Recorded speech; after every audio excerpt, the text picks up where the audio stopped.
دمم پیمان رنگین کردم پنجه شانه نیم در پنجه زنجیری زود دست رنگین پنجه رنگین شانه رنگین کردم دست رنگین پنجه رنگین شانه رنگین کردم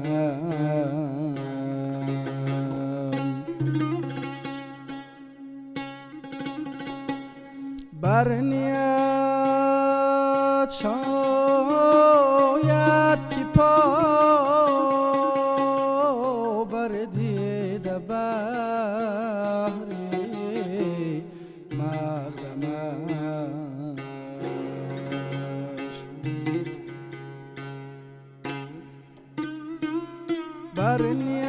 برنیت شاید که پا بردیده بحری مقدمش بزم رنگین فرش رنگین خانه رنگین کردم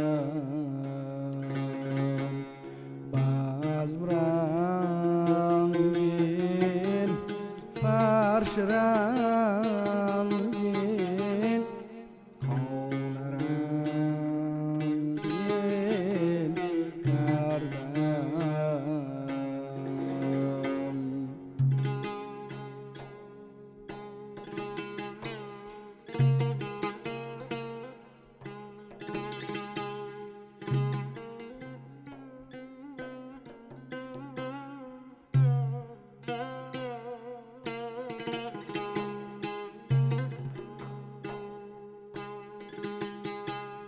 تا کند قصد شکاری گاه گاهی در چمن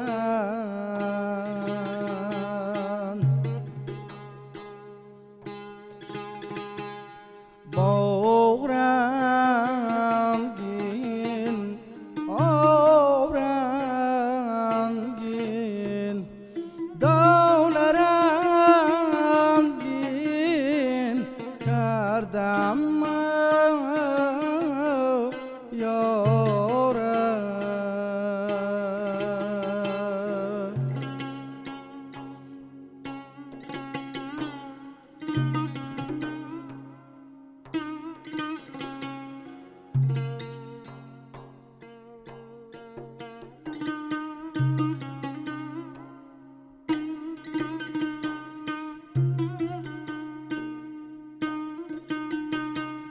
تا کند قصد شکاری گاه گاهی در چمن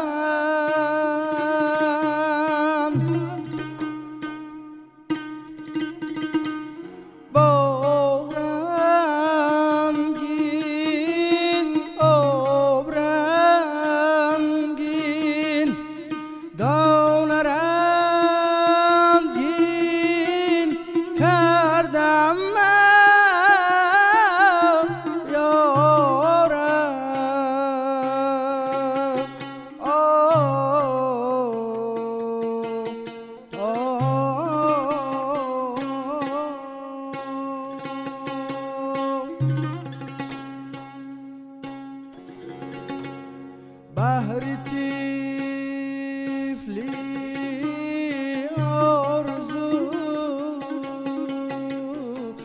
مخفی ز خون بی جگر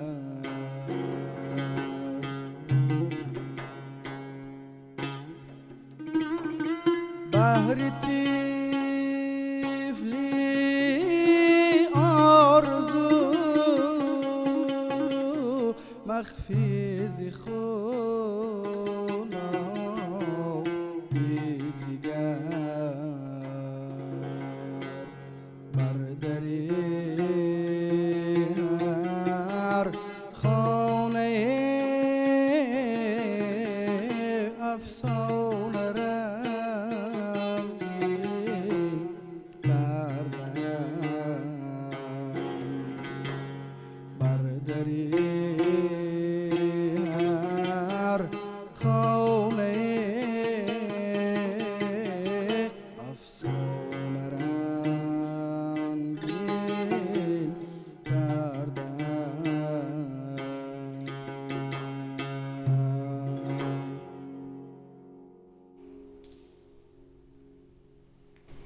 درود عزیزان، شام زیبایتان بخیر باشد. با برنامه خاطره ها همراهتان هستیم و باز هم این شام قرار است که از این رویه موسیقی از 6 مقام براتان سرودها پیشنهاد کرده باشیم. مهمان نوبتی برنامه‌مون هستند زایشا حیدرف، یکی از مهمانان همیشگی برنامه‌مون، همراه شاگرد خود نوروز کاملوف. سلام، خوش آمدید. سلامت باشید. اولا سلام و درود خود را به دوستداران برنامه خاطره ها میرسانم که همیشه این برنامه را یعنی پیگیری می نمایند و تماشا می کنند و از صحبت های ما، از برآمد های ما یعنی آشنایی پیدا می کنند. این هم یک بسیار اقدام خوب است، چون که همین برنامه خاطره ها یادی از موسیقی ملی، از 6 مقام، از فلک و امروز ملت تاجیک در حقیقت بسیار مردمی به فرهنگ است و خیلی فرهنگی زیاد دارد و سرودهای زیاد دارد. با برابری که اینقدر 6 مقام و فلک داریم، در برابر این باز استادای بزرگی داریم که به خود یک مکتب خود رو پیدا کردند و امروز معروفیت دارند و خیلی استادان زیاد داریم که در وصف آنها، از ایجادیات آنها، در هنر آنها خیلی سخنهای زیاد باید گوییم. و این برنامه همون یادی از استادان میکند، یادی از موسیقی ملی میکند و من پیوسته یعنی همین برنامه رو تماشا میکنم و به خود یک چیزی میآموزم. هر هنرمندی که در همین صحنه هنرنمایی مینماید حتما به خود یک مکتب خاص را دارد، به خود یک نازکی دارد و شاید از طرز سخنگویش، از طرز هنرنماییش و از طرز در همون صحنه نشستنش یعنی به خود یک چی میآموزم و در حقیقت خدای زندگی این آموختن است و باید پیوسته انسان آموزد. و امروز ما که این اثری که سراییدند شاگردی یعنی یکی از شاگردانی که امروز خوب لیاقت خوب دارند، آواز خوب دارند و خیلی دیاپازون بلند دارند و این اثری سراییدند که عملی نوا نام داشت و پیشتر یعنی مغولچه نوا نام می بردند. با برابری که امروز ما استقلالیت به دست آوردیم، موسیقی ما هم بعضی نامگذاری هم به خود استقلالیت یعنی رو آورد. چون که پیشتر مغولچه می گفتیم، یعنی این مغول یعنی به زبان دیگر دولت است، یعنی مغول نام ضرب است اصلا این. و امروز چند عالمان و موسیقی شناسان ما یعنی به این ضرب یعنی عمل را نام گذاشتند، یعنی امروز ها ما عملی نوا نام میبریم. شاید آن پیشتر استادانی که در دانشکده فرهنگ و صنعت تحصیل نمودند یعنی پیشتر مغولچه نام میبرند، لیکن امروز ما جوانانی که امروز در دوران اصلاحیت به دنیا آمدیم و امروز موسیقی ملی امروز سر و کار داریم، امروز ها ما با عمل نام میبریم و این عمل یعنی در شعبه دوم یعنی وارد می شود، یعنی شعبه یکم نثر هست که در آن سرخبار، تلقین، نثر و افر یعنی وارد می شود. در شعبه دوم باشد یعنی قسمت سفت یعنی سفت و عمل وارد می شود و باز اثرهای علاوگی که در پرده های همین اگر از مقامی نوا گوییم در پرده های مقامی که ایجاد شدند استادان یعنی این هم وارد کرده شده است. این عمل نوا یعنی بسیار ضربه مشکل دارد و هر این اثر را حتما ما برای کورس‌های 3 یا 4 داده میتوانیم، چون که نوروز جان خیلی لیاقت خوب دارند و یعنی زینه اساسی خود را در مکتب‌های موسیقی و در کالج صنعت تحصیل نمودند، البته از موسیقی باخبر هستند و خیلی شنوایی خوب دارند. این اثر را برای نوروز جان دادیم، خیلی خوب سراییدند و حالا جوان هستم، من باوری دارم که بازم با همین تکرار نمودن اثر، یعنی این اثر یعنی فقط حاضر ساختارش را آموختند. بسیارتر ما برای شاگردان تنها برای ساختارش را می‌آموزیم. وقتی که از سراییدن و از همون بسیار مشق و تمرین نمودن، باز هم نازکی‌های این اثر پیدا می‌شود. به هر حال بعضی نازکی‌ها دیده می‌شود، لیکن این 6 مقام سراییدن پیوسته سال را طلب می‌کند. باید هر یک هنرمند با برای که اثر می‌آموزد در همین موسیقی ملی باید زندگی کند و پیوسته همون اثری که سرایید، شاید در کورس اول سرایید، الکی در کورس 4 در سراییدن یکم، یعنی در کورس اول سراییدش بعضی کمبودی‌ها یافت می‌شود، چون که الکی به کورس 4 رسید، الکی یعنی یک زینه به استادی نزدیک شده می‌تواند، چون که در 4 سال همه 6 مقام رو اون اثرهایی که بسیار کلان حجم هستند می‌آموزد و هنری خود با همون اثری که می‌سراید با برابری اثر می‌سراید، آوازی او سایقل می‌یابد، هنری او سایقل می‌یابد و همون نالیش و همون لپیش‌هایی که در 6 مقام دیده می‌شود در الکی در اون پیدا می‌شود و ما با همین وسیله می‌توانیم یعنی زینه به زینه شاگردان را تربیت نماییم. اینم از همون باید استاد به همون جوانی که امروز به کنسرواتوری داخل میشه یا در دانشکده فرهنگی یا که در کالج صنعت داخل میشود، باید همون استاد لیاقت شاگرد را دیده با اون اثر دهد که تا که از اجرای همون اثر برآید. اگر وقتی که از اجرای اثر نبرآمد، شاید شاگرد رو افتاده هم میشود، شاید از همین موسیقی ملی شاید دست کشیده نشه ممکن. باید ما شاگردان رو با سخن نیک همچون فرزندوار یعنی به همین موسیقی ملی امروز باید وارد نماییم.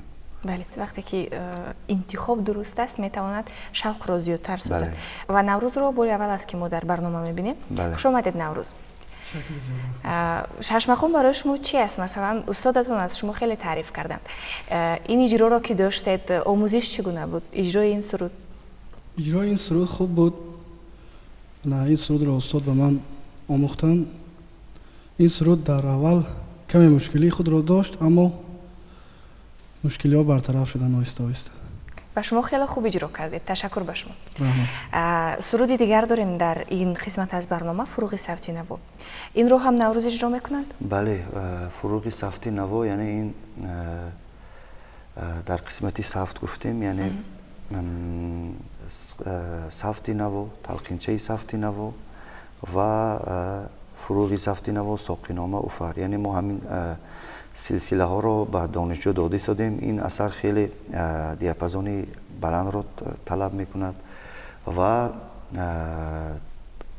من باوری دارم که نوروز جان در این برنامه خیلی خوب میسراید و ما امسال کوشش داریم که در آزمون جمهوری تاجیکستان وطن عزیز من با نوروز جان برآمد نموده باشیم و اینم با همون باید بسیار مشق و تمرین نماییم و همون نازکی‌هایی که در 6 مقام دیده می شود باید اجرا نموده باشیم. موسیقی 6 مقام من فکر میکنم که تنها یعنی سرود سراییدن نیست و باید همون غزل رو باید هضم نماید و همون نازکی‌هاش، یعنی در موسیقی فورتپیانو یعنی بلند و پست میگوییم، همون ها رو باید اجرا نماید و هر یک نالش. پیشتر استادایی که مثال اگر برنامه ایساقو را گوش کنیم، با برابری که اینقدر اوج بلند میگیرن، بعضی جاهاش یک نازکی میکنن که آدم به وجه میآید.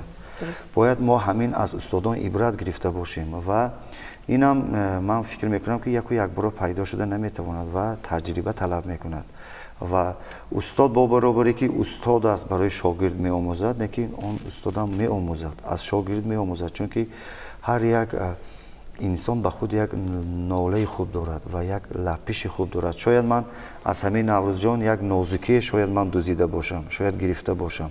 این مثل آینه هست. بله.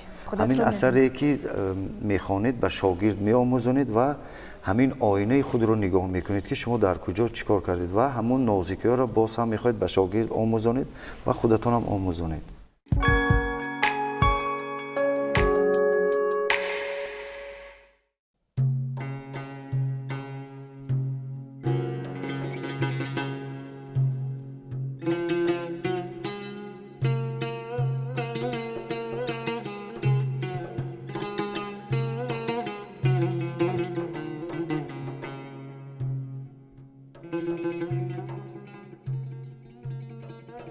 چون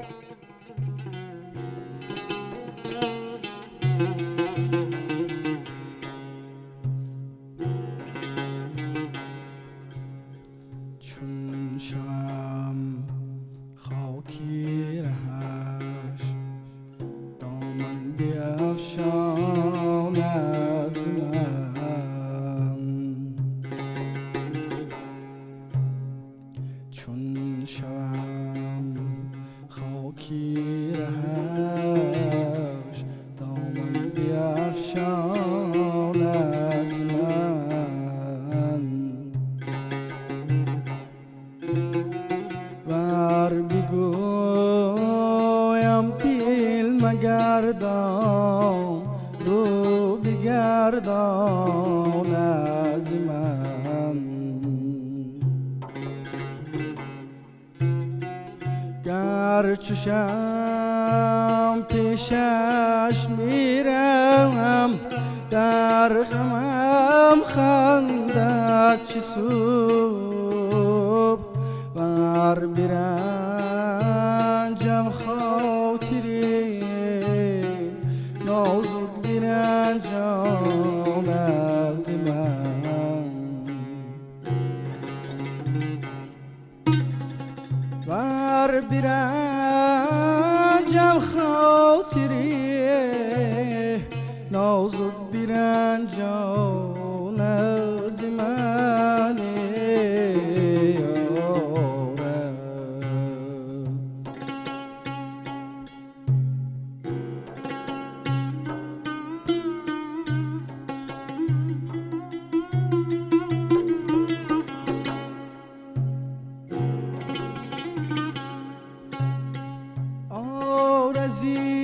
رنگین به هر کس می نماید همچو گل، ور بگویم باز پوشان از من یارم،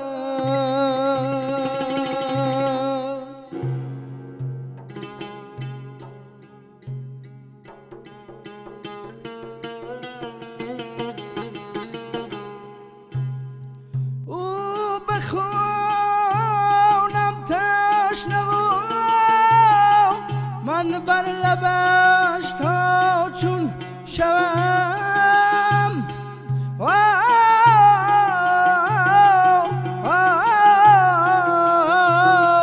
یارم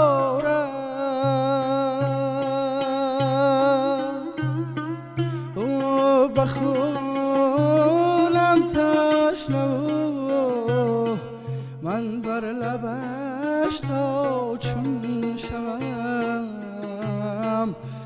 یاد بیستانم از او یادا بیستان از من، کام بیستانم از او یادا بیستان از من یارم.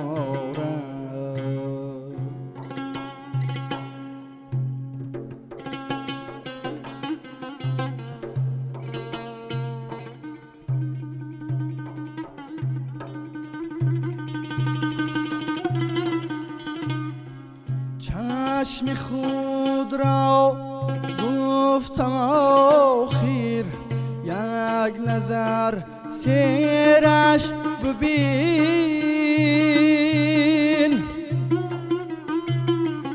گفت میخواهی مگر تا جوی خود را از من،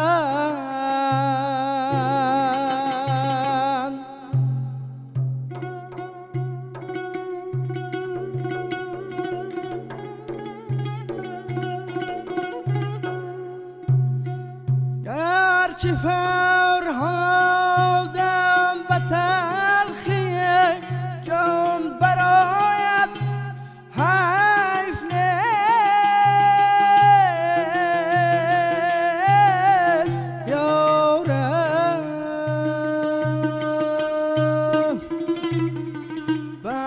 حکایت‌های شیرین باز می‌ماند ز من.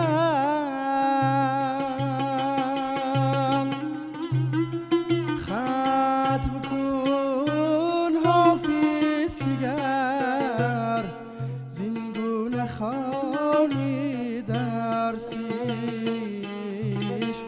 خلق در هر گوشه افسانه خواند ز من. خلق در هر گوشه افسانه خواند ز من.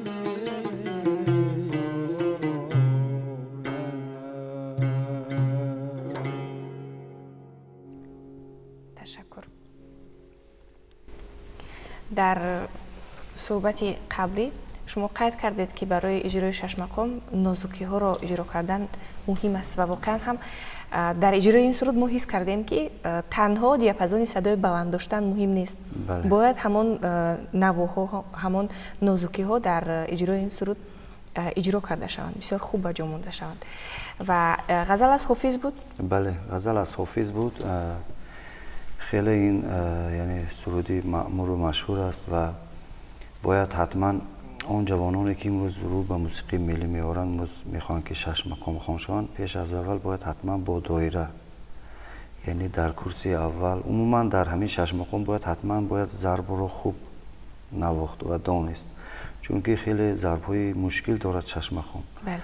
و عموما در کنسرواتوری ملی یعنی در کرسی اول حتما یعنی ضرب آموزانده می شود، یعنی بخشی شش مقام دایره و بخشی فلک باشد تولک. و این ضرب ها برای باز هم همون سیقل یافتن استعداد دانشجو خیلی یعنی سهم خود را میگذارد، چون که وقتی ضرب را خوب میداند برای کار استادم آسان می شود، چون که اگر ضرب را نداند باید به همون هیجا به کدام ضرب باید زده شود و این خیلی بسیار مشکل می شود. و حتما اون استادانی که امروز در شش مقام می آموزانند برای شاگردان حتما با ضرب می آموزانند، چون که کار آنها را هم آسان می شود.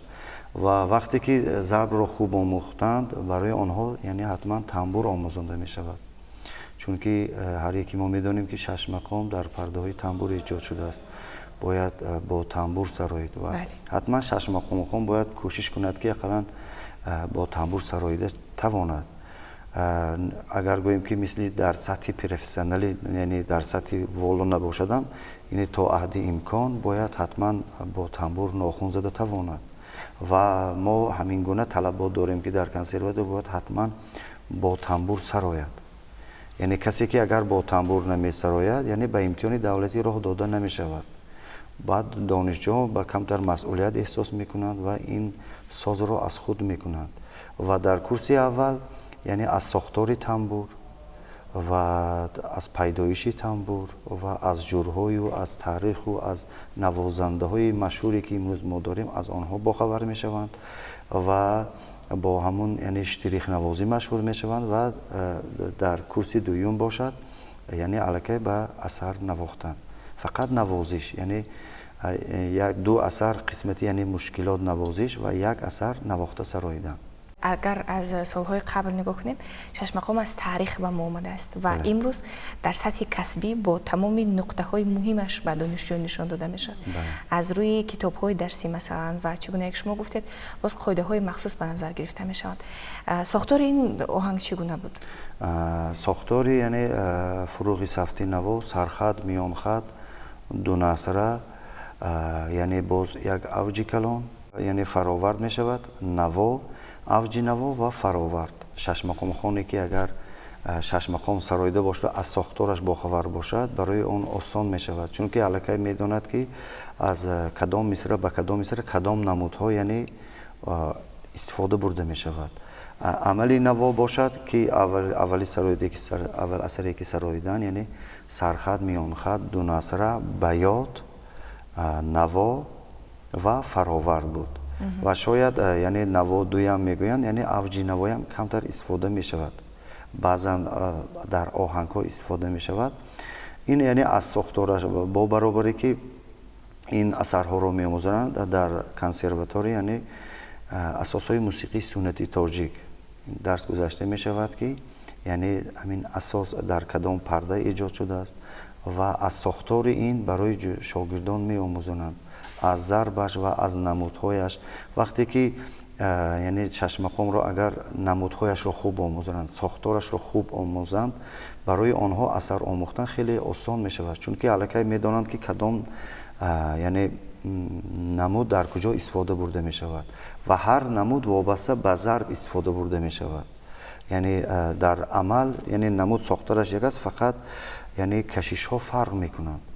در یعنی فروغ در ساقینامه همین ساختار یک است، فقط ضرب دیگر می شود، یعنی نالش ها کمی دیگرگونی می شود، دیگر همین گونه ساختار می رود. و در آخر برنامه یک سرود دیگر داریم از شش مقام اوشاق صادرخان.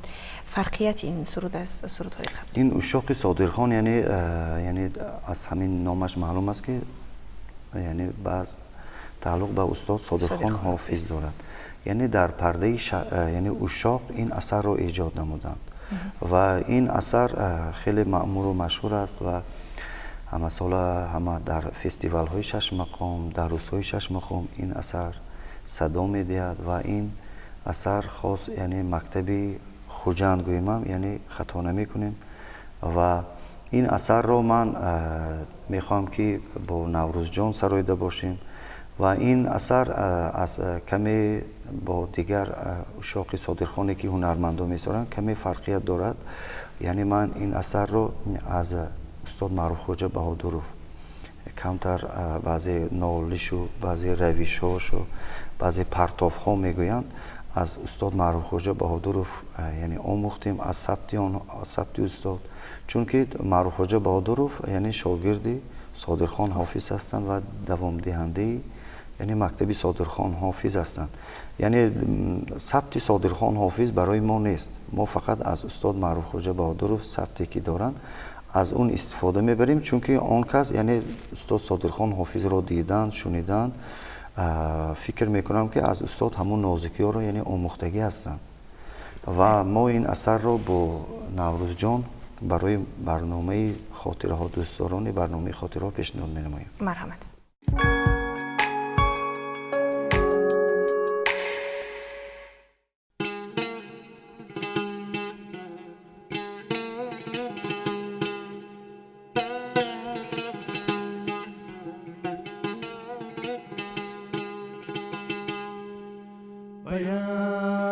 کرشم زلیخا با یک کرشم زلیخا وشید دلی ما را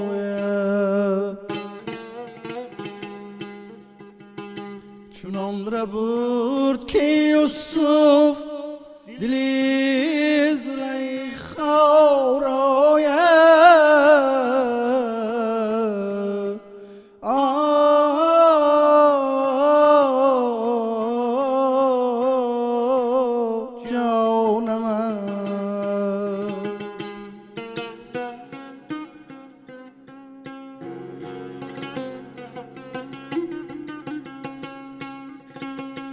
فیغان کی مرغی دلم سید طفل نادان است که بال و پر شکند مرغی رشته بر پا را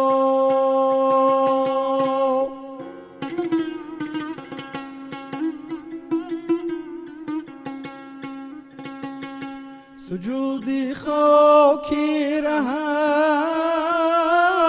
بردنم تمنا بود به خاک میبرند امروز این تمنا را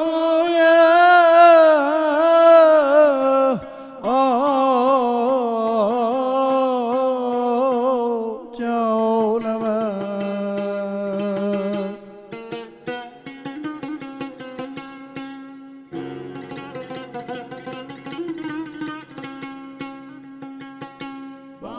تکلمی شیرین لبیک جان بخشد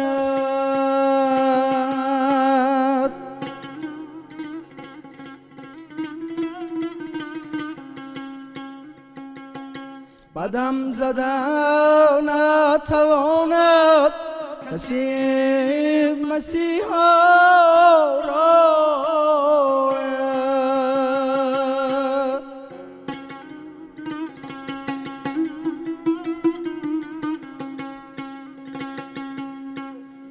شرار سیده مجنون زیادشی لیلی کباب ساخت همه اخوانی صحرا رایم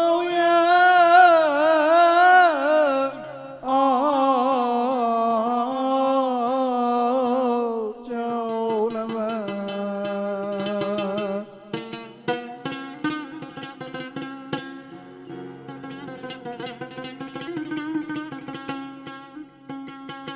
کرشمه های غزالانی مست می بخشند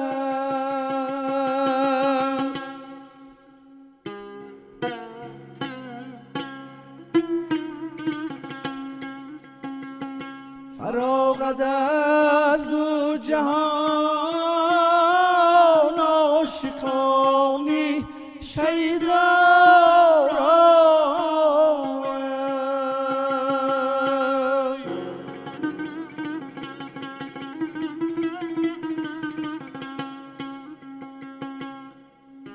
چه سود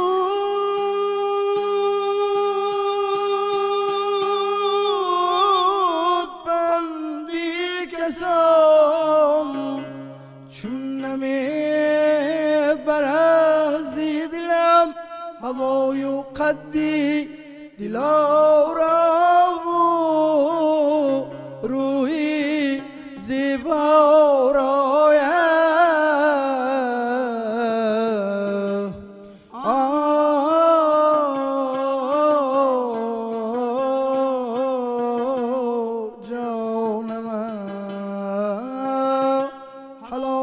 جامی دل خسته که خواست آن کار است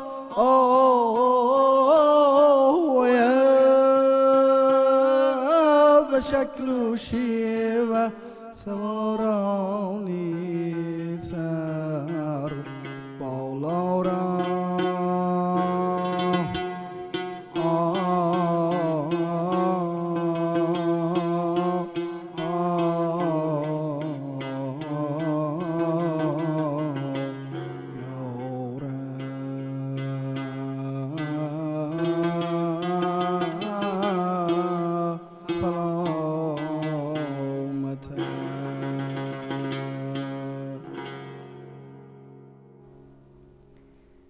تشکر باش. سلامت باشید. سلامت باشید.